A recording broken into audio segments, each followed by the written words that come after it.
3 financial concepts that wealthy retirees know. Hello everyone, this is Roan Celis Capistrano of 1 Million Club. Alam mo bang di naman lahat ng nagre-retiro mahirap o umaasa sa mga anak? Meron ding tinatawag na happy retirees. Happy kasi after ng working years nila, at the end wala silang problema dahil may retirement fund sila. So alamin natin ang 3 financial concepts para maging happy and wealthy retiree din tayo in the future. First, plan.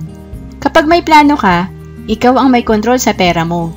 Bago pa dumating ang sweldo, naka-budget na. Alam mo na limitation mo. Pag walang plan, gastos dito, gastos doon. Pag usapang savings, pass muna ako dyan. Delay lang ng delay kahit alam mo na importante ang may ipon. Kasi madalas ang gastos natin, mas palaki sa kinikita natin. Hanggang sa ang tagal mo na palang nagtatrabaho, wala ka pa ring ipon. Kaya importante na magplano tayo. Halimbawa, sa 20,000 na sweldo ko, 2,000 donation ko sa church, 2,000 savings ko, 5,000 pambayad ng rent, 7,000 para sa food, 1,000 pamasahe papunta sa office, 1,000 pambayad ng tubig at ilaw, at 2,000 pang grocery, pambili ng shampoo, sabon, toothpaste. Pag niyaya ka ng mga office mate mong lumabas, alam mo gagastos ka ng 500. Sasama ka pa ba? Syempre hindi na, kasi alam mo na pag gumastos ka ng extra 500, deficit ka na Gusto mo bang mag-negative cash balance mo? Pag nag-negative balance ka na, dyan magsisimula na mangungutang ka na. Gusto mo ba yun? Marami ang di makaalis sa trabaho kasi kailangan niyang kumita para may pambayad utang. Ang hirap ng ganong sitwasyon, di ba? Kung nakakapag-ipon ka ng 2,000 per month, 24,000 per year yon. Isama natin ang savings mo from 13th month pay na 10,000 per year. Alam mo bang pag ginawa mo yan, in 20 years ang ipon mo ay 680,000? Savings pa lang yan, wala pang interes. Mas malaki pa yan pag nag-invest ka. Again, importante na may plano ka. Second, invest.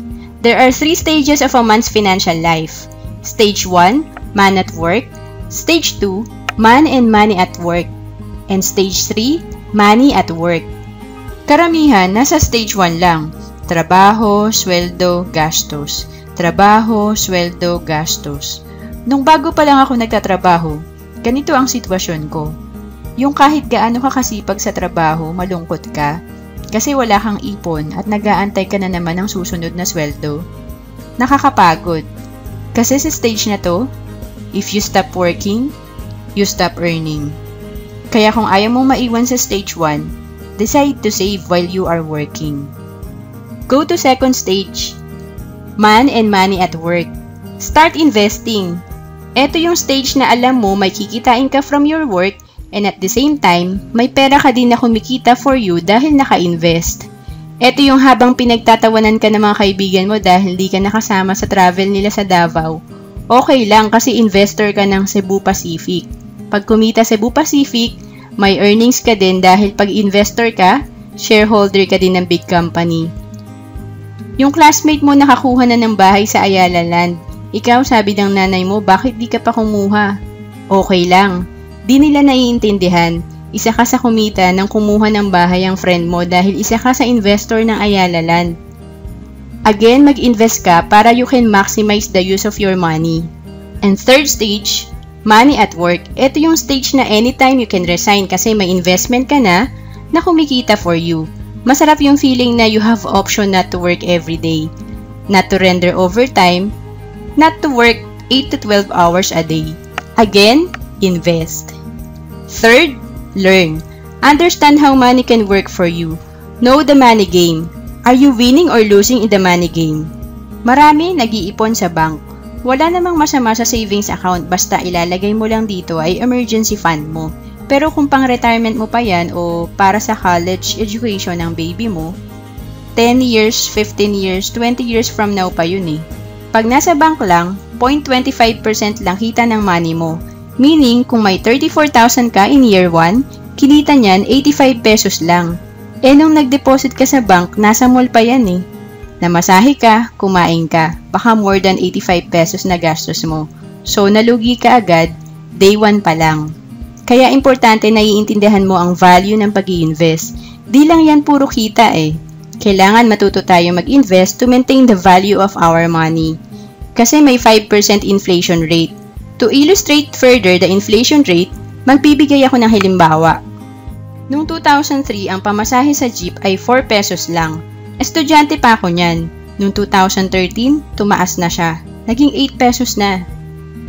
Ang bigas naman dati noong 2003, nasa 20 pesos lang kada kilo. Ngayon, nasa 40 pesos na. Kaya naman dati pag may 1,000 ka, marami kang mabibili. Pero ngayon ang 1,000 mo, bilang na lang ang mabibili.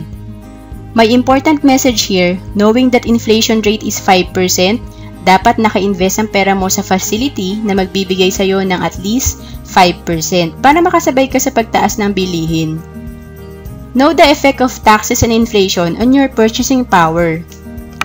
Did you know, if you have 20,000 today in savings deposit account in the bank, you are actually losing money every year. How? Yung kinita ng 20,000 mo is 50 pesos lang. That's 0.25% interest. At babawasan pa ng 20% tax or 10 pesos, ang nakikita mo yung 20,040. Pero kung i-consider natin ang inflation na 5% or 1,000, lumiit na ang purchasing power ng pera mo. Again, we have to learn to invest para at least we can maintain the value of our money. You can invest in mutual fund or saving product like Kaiser. To know more about Kaiser, you may check my video entitled Ultimate Kaiser Health Builder. Please check the link below. Again, to summarize what I have discussed in this video, 3 financial concepts that wealthy retirees know. First, plan. Second, invest. And lastly, learn.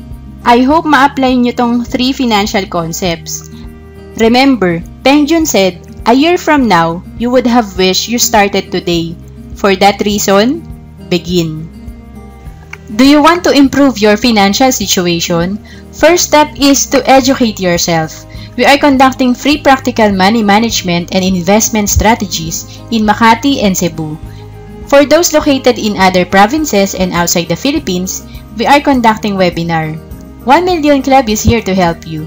Please visit www.1millionclub.com and please subscribe if you like this video, and if you want to learn more about investments, you may also email me at roan@1millionclub.com. Thank you for watching this video.